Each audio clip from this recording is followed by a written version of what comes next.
This girl has a peculiar fetish. She loves putting on a swimsuit, then climbing into the body of a mascot costume. But the truth is, that mascot is actually a boy named Shuichi. At school, Shuichi is very popular. Many girls have a crush on him, but Shuichi, being in the middle of puberty, has his own problems. Lately, his body has been undergoing strange changes. Not only has his vision surpassed 6-0, he can now sense danger through his sense of smell. One day, he suddenly picked up the scent of a fire from far away. When Shuichi arrived at the scene, flames had already engulfed the entire warehouse. Using his sharp sense of smell, Shuichi discovered that there was still a girl lying inside. He immediately transformed into his mascot form and rushed to her side. This was the part of himself he least wanted anyone to see. Luckily, the girl was unconscious at the time. Shuichi smashed through a wall behind them and carried the girl out to safety. Just then, Shuichi suddenly noticed the girl's sexy figure. A wicked thought flashed through his mind, but thankfully,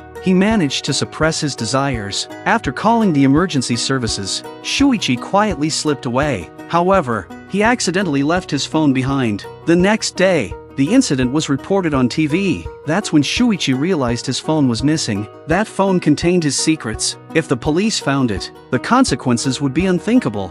Just then, the girl from the fire, Clare, showed up. She had discovered Shuichi's secret and claimed she was very interested in his ability to turn into a monster to prevent his secret from getting out. Shuichi had no choice but to sneak into the girl's locker room during swim class to retrieve his phone. Using his sense of smell, he found Clare's locker, but after searching for a while, he found nothing. He never expected that Clare had been carrying the phone with her the entire time. After school, she called Shuichi to the rooftop. When Clare questioned him, Shuichi refused to admit anything. Then Clare gave a devilish smile. She said maybe she had made a mistake, and then she casually offered to return his phone. But just as Shuichi reached out to grab it, Clare suddenly kicked him off the rooftop. She calmly watched Shuichi fall from above, because she knew he wouldn't die from the fall. In the next moment, Shuichi transformed into his monster form again, and Clare captured the whole thing on video. Her actions enraged Shuichi. He decided to teach her a lesson, but Clare wasn't afraid at all. She reminded him that if he attacked her there, everyone would see it. Then Clare led Shuichi into the stairwell. She placed her hand on the gun at his waist. She wanted to know if it was real, but what fascinated her even more was the secret behind Shuichi's body. Holding the photo as blackmail, she demanded Shuichi tell her everything he knew. Clutching his head in frustration, Shuichi said he didn't understand why he turned into a monster either. Clare could tell he wasn't lying, so she decided to take him home with her. It was Shuichi's first time in a girl's room, but it was nothing like what he had imagined. To his shock, Clare completely ignored Shuichi's presence and began changing clothes right in front of him. This made Shuichi question whether Clare had some sort of mental problem. Instinctively, he moved to protect himself. Then Clare took out a strange coin. She wanted Shuichi's help in finding others like him, other monsters. Suddenly, a shadow appeared behind them. Without a word, the intruder launched an attack on Shuichi. This mysterious person's target was the coin in Clare's hand. In the blink of an eye, Clare was overpowered. Just in time, Shuichi transformed into his monster form again and restrained the intruder. Clare ripped off the attacker's mask and demanded to know the secret behind the coin. The next second, the girl's arm transformed into a monstrous limb. She broke free from Shuichi's grip instantly. At first, she only intended to steal the coin, but the moment she saw that Shuichi was also a monster, she decided to kill him. At the critical moment, Clare distracted her. Shuichi took the opportunity. Frustrated by her failure to seize the coin, Hikawa was furious. Just a few days ago, she had been a failing student in PE class, often the subject of ridicule among her peers. But the appearance of a coin changed everything. She tried inserting the coin into a vending machine. Suddenly, a man appeared out of nowhere and told her he could grant any wish she desired. From that day on, she could easily outrun everyone in her races. But soon, something strange happened. She started growing demonic limbs. Then one day, she happened to see the coin in Clare's hand. She decided to take it by force. Meanwhile, Clare and Shuichi, trying to escape Hikawa's pursuit, chose to merge into one. Clare unzipped Shuichi's back and immediately climbed inside. At that moment, Hikawa had already caught up with them. Now in monster form, Shuichi was completely under Clare's control. Clare taunted Hikawa with a provocative gesture. Hikawa, clearly enraged, charged at Clare without hesitation. At that point, Clare still couldn't fully control Shuichi's body. She was no match for Hikawa. But soon, Clare found an opening and landed a punch. Hikawa quickly recovered and pinned Clare under her foot. This made Shuichi very anxious, but as the battle went on, Clare gradually became more adept at controlling Shuichi's body, and finally, she knocked Hikawa out with a single blow. Seizing the moment, Clare pressed Hikawa for the secret of the coin, but Hikawa refused to say a word. The next moment, Clare drew her gun and shot Hikawa dead on the spot. Shuichi was stunned. He never imagined Clare would actually kill someone. After this incident, Shuichi realized that the girl in front of him was like a demon, but he also knew that if it weren't for Clare, he would have been the one to die. Clare comforted him, saying, "If you're ever in danger, then I'll die with you." Then Clare climbed up to a high place and jumped off, showing Shuichi her resolve. This trial brought them closer together. Back at Clare's home, she took out a suit. While she was inside Shuichi's body, she had sensed his incredibly sharp sense of smell, so Clare wanted to use that suit to track down her sister. This had always been her biggest emotional burden. Many years ago, when Clare came home from school, she found her house completely destroyed. Standing in front of her was a terrifying monster, but based on its scent, she realized it was her sister, Elena. Her parents were lying lifeless on the ground. When Shuichi smelled the scent on the suit, he was overwhelmed by a sense of hatred and resentment. He was sure that Elena was the one who killed Clare's parents. The two of them decided to take action. After preparing all the supplies they needed, they headed to the busiest train station in town. If anyone had come in contact with Elena, Shuichi would be able to trace it by scent. Just then, Shuichi felt a wave of dread. He immediately transformed. He had picked up the scent of someone who had been near Elena. Clare raised her camera and looked out the window. She spotted Elena. The two rushed to the station entrance, waiting to ambush her. But at that moment, Shuichi sensed Clare's intentions. She wanted to kill her sister on the spot. At the critical moment, Shuichi stopped her. As a result, the bullet missed and hit Elena's hat. Elena instantly realized she was being watched. To Shuichi's shock, Elena transformed into a monster made of black smoke. Elena turned to them and apologized. She said if they were going to kill her, they should at least choose a better place to do it. Shuichi was confused by her calmness. Then Elena spoke again. She understood why they had come to kill her, and she knew exactly who they were. Clare was stunned. Elena had sensed her presence. Furious, Clare pointed a gun at Elena's head, but what Elena said next left Clare speechless. Elena revealed that it was she who had turned Shuichi into a monster. She apologized to Shuichi. Clare was completely stunned. She didn't understand what Elena meant. Then Elena heard a woman's voice coming from inside Shuichi's body. She seemed deeply angered by it. The next second, she grabbed Shuichi's head and tore it right off. Clare, hiding inside the body, was frozen with fear. Elena held Shuichi's head and kept apologizing to it. Clare snapped back to her senses. She opened fire on Elena without hesitation, but the bullets had no effect at all. Soon, Clare was restrained by Elena. Clare demanded to know why Elena had killed their parents. Elena didn't answer her.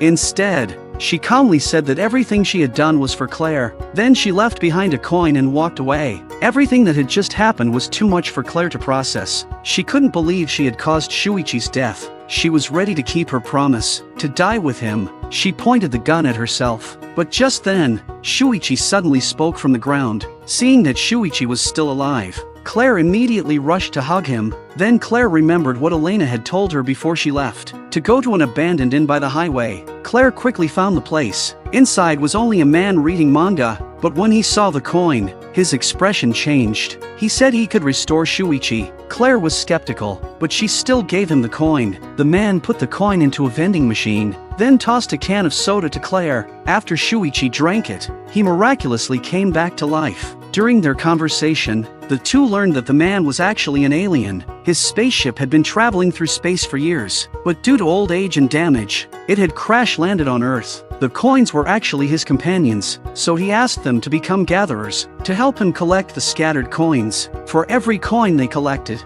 he would give them a transformation potion as a reward, and if they managed to collect 100 coins, he would grant them power strong enough to do anything, even destroy a planet. Shuichi didn't want such power to fall into the hands of evil people, he decided to set out with Clare to collect the coins, but they had no idea where the coins were, or who the other gatherers in the valley might be. Here, they had to keep themselves hidden. Soon, Shuichi picked up the scent of danger. Other gatherers were nearby. The two immediately fused together. Shuichi believed they should avoid conflict for now, but Clare thought it was better to strike first. Before long, they encountered their first enemy, Sandy. The aura coming off Sandy was terrifying. Clare knew full well they were no match for him, so she tried to negotiate. She suggested working together to collect the coins, but to their surprise, Sandy wasn't after the coins at all. Ever since receiving power from the alien, he realized how fragile human strength really was. He came here to find an opponent worthy of fighting him.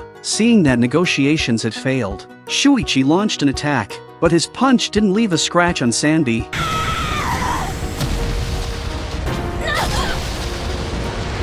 Clare saw this and immediately pulled out her gun, but to her shock, Sandy blocked the bullets with his bare body. Then, Sandy returned to his human form. He admitted he admired their fighting spirit, but now, he would fight seriously. He struck a combat stance. Clare sensed danger and turned to flee.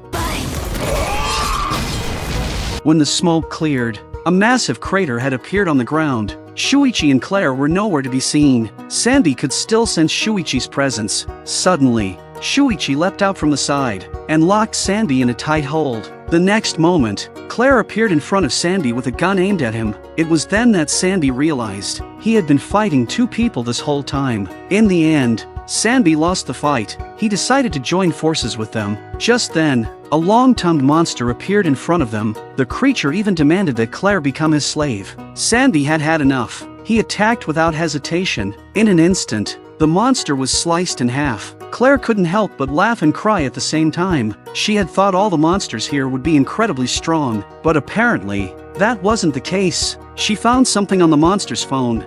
A plan began to form in her mind. Later, in an abandoned factory, a woman introduced their new companions to the others. To everyone's surprise, it was Shuichi and Clare. The leader, Coyanagi, laid down her condition. If they wanted to join the group, they had to first return to human form, and then form a contract with her. After giving it careful thought, Clare agreed to her terms. At that moment, a girl named Chihiro approached Shuichi. She quietly asked if she could touch his head. It was the first time anyone had done that. Shuichi felt incredibly shy. Chihiro could tell Shuichi was actually a very gentle person, because she had the ability to sense the emotions of animals. Meanwhile, Clare officially formed a contract with Coyanagi. Coyanagi then revealed a secret from her past. She had once fallen in love with her teacher, but due to their relationship status, they couldn't be together. She confided in a close friend, but that friend ended up spreading the story around. In the end, the teacher committed suicide, so Koyanagi grew to hate people who couldn't keep secrets. She took out a rope made of braided hair and tied it around Clare's neck. If Clare ever revealed a secret, or betrayed her teammates, the rope would tighten and strangle her. But when they came outside, they discovered that Shuichi and Chihiro were gone. After hearing about Shuichi's powerful sense of smell, Chihiro asked him to help her find her lost wallet. To earn his trust, she took off her helmet in front of him. Shuichi told her to wait where she was, and went off alone to look for the wallet. But Chihiro didn't want to be left behind. She wanted to go inside Shuichi's body, too. Without waiting for his permission, she unzipped the opening on Shuichi's back and climbed right in. What they didn't know was, Chihiro's wallet had been picked up by Subaru, a member of Elena's group. Soon, Shuichi followed the scent trail and tracked down Subaru, but the moment they met, Subaru summoned a massive monster and had it grab Shuichi. Within seconds, Shuichi was crushed to pieces, but the next second, he stood back up. Chihiro and Shuichi had begun fusing together. Before Subaru's shocked eyes, a brand new monster emerged. Then it launched a direct attack on Subaru. Hearing the sounds of battle, Elena rushed to the scene. At the same time, Clare also heard the fighting and hurried over. Now fully transformed, Shuichi moved with incredible speed. He closed the distance between him and Subaru in an instant, but just as he was about to land a hit, a new figure appeared and restrained them both. When Shuichi saw that it was Elena, he became furious. She was the one who had turned him into a monster. He raised his weapon and aimed it at her, but Chihiro, from within Shuichi's body, was seeing his memories. She saw images of Shuichi and Elena's time together. She stopped him from pulling the trigger.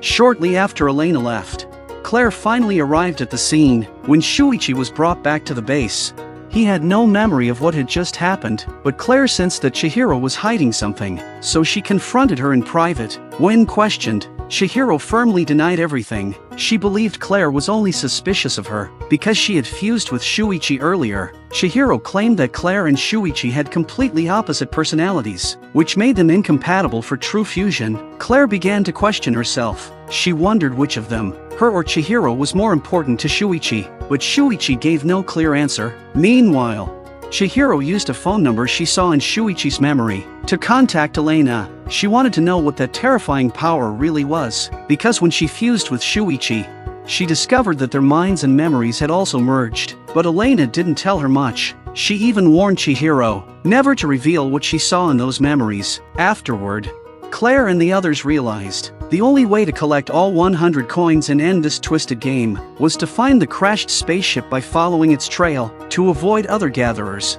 They took a longer detour, but they were quickly ambushed by another group of gatherers. Their enemies grabbed Coyanagi and demanded that everyone hand over their coins and join them. Just then, Yuta unleashed a wave of killing intent and charged forward. The arrogant monster was instantly knocked to the ground. At that moment, the enemy leader Madoka arrived. Transformed into a terrifying creature, Madoka overwhelmed everyone with sheer force. He set his sights on Shuichi. Fascinated by his unusual appearance, Shuichi seized the moment and fired his gun, but it didn't leave a scratch on Madoka. Then, even more enemies surrounded them. Madoka gave them two options: either choose one person to die, or everyone would die. He gave them a moment to decide. Despair quickly swept over the group. Clare quietly approached Isamu and handed him a plant. By the time Shuichi arrived, Isamu had already used his power, causing oleanders to bloom all over the area. This was all part of Clare's plan. She wanted Shuichi to leave,